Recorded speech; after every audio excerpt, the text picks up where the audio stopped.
వర్షాకాలంలో కోళ్ళ పెంపకం చేసేటప్పుడు కొన్ని యాజమాన్య పద్ధతులనేవి పాటించాలి. ఎందుకంటే వర్షాలు పడ్డప్పుడు ముఖ్యంగా భూమిలోకి నీళ్ళు ఇంకిపోయేసేసి ఈ యొక్క లవణాల యొక్క శాతం అనేది తగ్గి ఈ యొక్క సూక్ష్మజీవులనేవి ఎక్కువ మొత్తంలో ఉండి కోళ్ళకు హామ్ చేస్తుంటుంది కనుక ముఖ్యంగా మురుగునీరు కానీ సో లేకుండా మనము చూసుకోవాల్సి ఉంటుంది.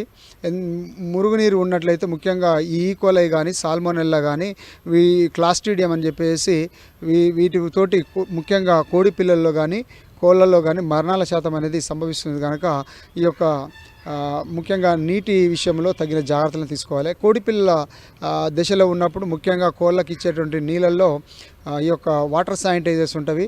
ఆ డోస్ ప్రకారం మనం కలుపుకొని దాదాపు ఒక గంట ముందు 2 గంటల ముందు వాటిని మంచిగా వాటర్లో కలిపేసుకున్నట్లయితే ముఖ్యంగా ఈ సూక్ష్మజీవులు అనేవి కానీ నశించడానికి అవకాశం ఉంటుంది కనుక ఆ రకంగా చేసుకున్నటువంటి శానిటైజ్ చేసినటువంటి వాటర్ కాక మనము కోళ్ళకు కానీ పెట్టుకున్నట్లయితే కొంత మరణాల శాతం అనేది తగ్గించుకోవచ్చు.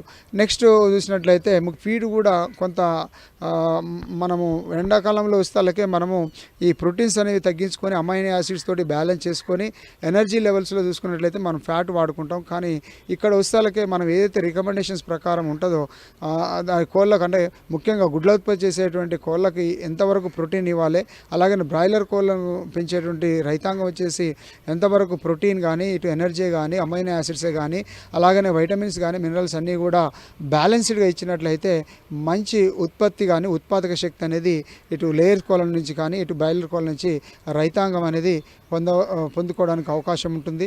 ముఖ్యంగా ఈ లేయర్ కోళ్ళను పెంచుకునేటప్పుడు ముఖ్యంగా మనకు సమ్మర్లో చూస్తాలకే డే లైట్ అనేది ఎక్కువ ఉంటుంది.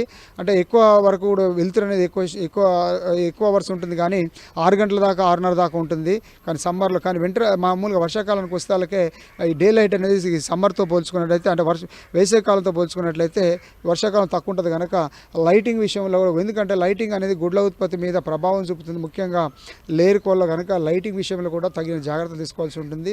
లైటింగ్ విషయంలో చూసుకున్నట్లయితే దాదాపు మనం ఒక 4 గంటల వరకు కూడా ఆర్టిఫిషియల్ లైట్ ఇవ్వాల్సి ఉంటుంది. ఆ తర్వాత ఈ 12 గంటల వరకు కూడా నేచురల్గా సహజసిద్ధంగా లభించేటువంటి లైట్ ఇచ్చినట్లయితే మంచి గుడ్ల ఉత్పత్తి అనేది పొందుకోవడానికి అవకాశం ఉంటుంది.